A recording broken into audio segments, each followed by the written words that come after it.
আসসালামু আলাইকুম। আজকে আমি দেখাবো কিভাবে আমরা ইসলামিক কনটেন্ট ক্রিয়েট করতে পারি। ইসলামিক কনটেন্ট ক্রিয়েট করার জন্য প্রথমে আমাদেরকে চলে যেতে হবে CapCut এ। CapCut এ যাওয়ার জন্য এই যে CapCut, আমি চলে গেলাম CapCut এ। এখন চলে আসবে CapCut, এই যে CapCut। এখন CapCut আসার পরে এখানে আমি চলে যাবো এই যে টেমপ্লেট আছে, টেমপ্লেটস এর ভিতরে। এখানে যাওয়ার পরে আমাদের যে কনটেন্টটি আমার ভালো লাগবে সেটি আমি চুজ করব। যেমন আমি লিখলাম ইসলামিক ভিডিও, ইসলামিক ভিডিও লিখলাম। এবং লেখার পরে যেমন এই যে একটা ভিডিও আসছে, আচ্ছা আমি এখান থেকে যে কোনো একটা র্যান্ডমলি চুজ করি, যেমন ওটা, যেমন যেমন আমি এই টেমপ্লেটটি চুজ করলাম। চুজ করার জন্য আমি এখানে ইউজ টেমপ্লেট দিব।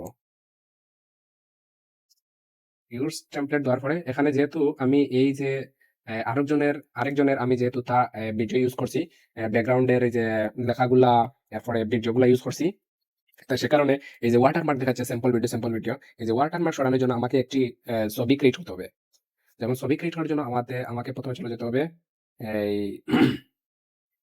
এখান থেকে আমি চলে গেলাম এই যে গুগল ফ্ল গুগল ফ্লতে যাওয়ার পরে এখানে আমি লিখবো একটা নতুন প্রজেক্ট ক্রিয়েট করব।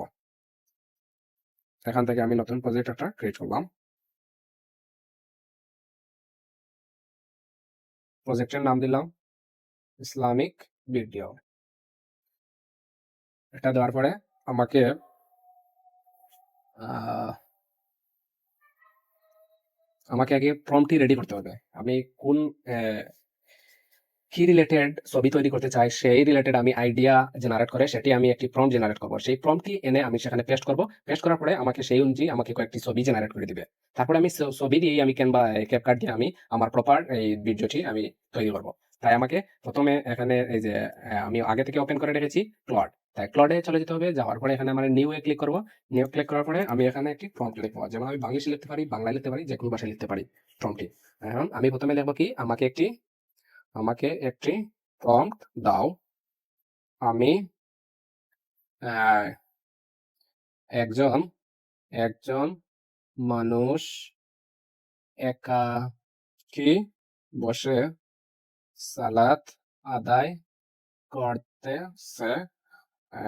ওকে, আমি গুগল ফ্লো দিয়ে ইমেজটি তৈ- তৈরি করব। ওটা লিখলাম। এখন আমাকে সেই প্রম্পটটি দিবে। প্রম্পট দেওয়ার পরেই শুরু হবে আসল প্রসেসিং।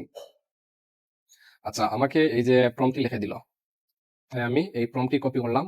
কপি করার পরে আমি চলে যাব এই যে গুগল ফ্লো আছে, এখানে যাওয়ার পরে আমি এই প্রম্পটটি পেস্ট করে দিলাম। পেস্ট করে দেওয়ার পরে আমাকে ইমেজে ক্লিক করতে হবে।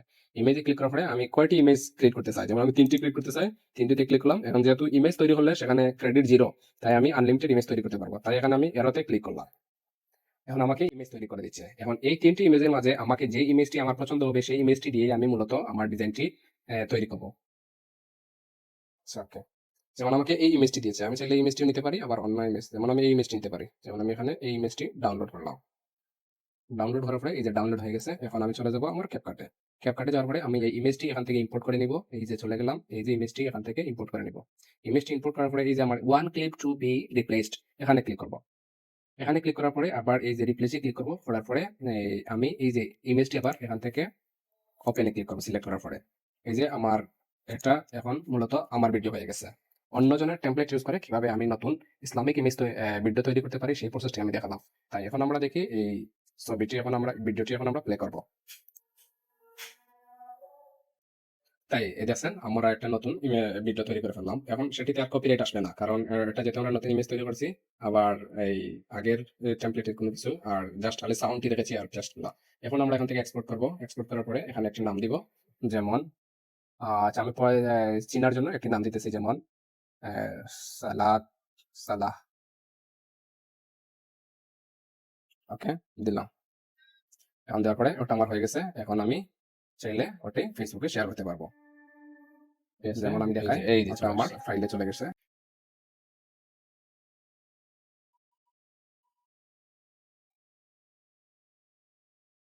ওকে, থ্যাংক ইউ।